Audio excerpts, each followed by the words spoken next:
Imagine spending 27 years in prison, not for a crime, but for daring to believe in freedom.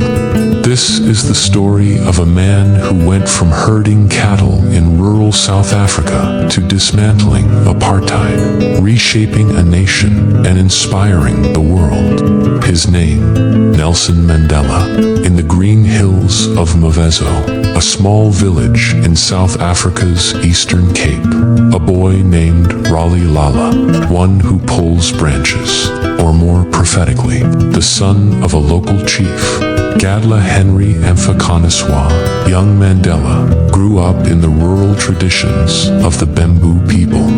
I was the shepherd of my father's flock, he later recalled. The open veldt, the clear streams, the endless sky.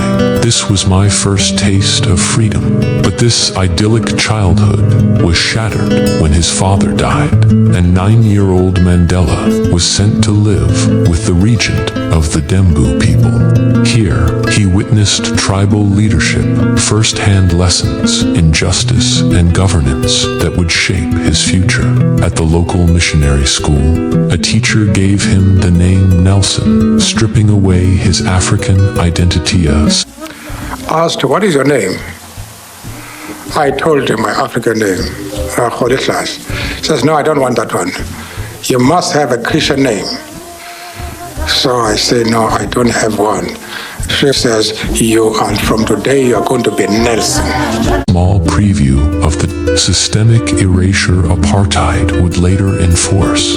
Mandela's intellect earned him a place at Fort Hare University, the only institution offering higher education to black South Africans. But when he refused to accept the school's oppressive policies, he was expelled, his first act of defiance, fleeing an arranged marriage.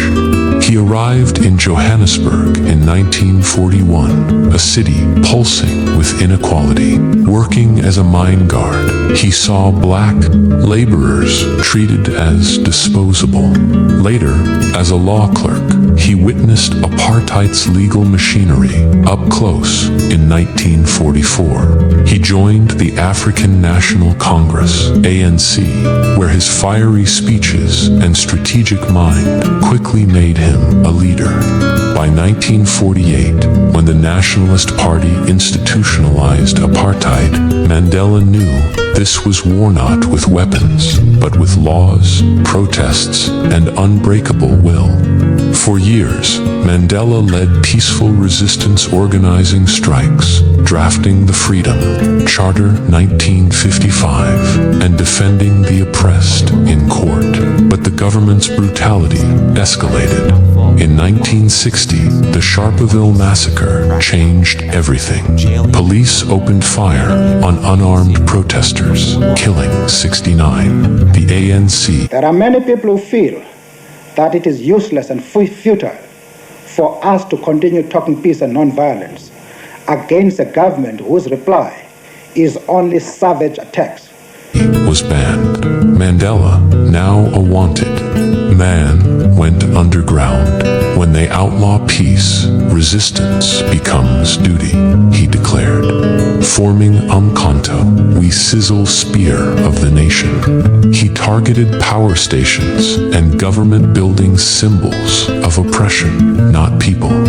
For 17 months, he evaded capture as the Black Pimpernel, disguising himself as a chauffeur, laborer, even a chef.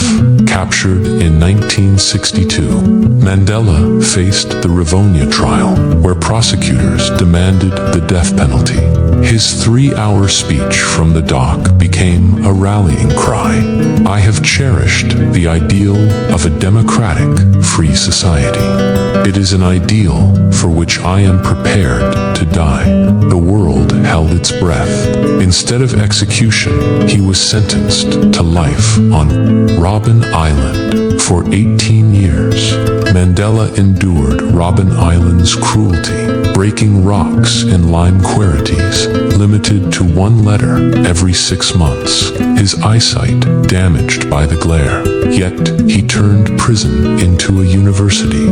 He taught fellow inmates, debated guards, and smuggled out political tracts. Outside, his wife Winnie became the face of resistance, while global protests echoed his name. By the 1980s, apartheid was crumbling. International sanctions, uprisings like Soweto 1976, and secret negotiations forced the government's hand.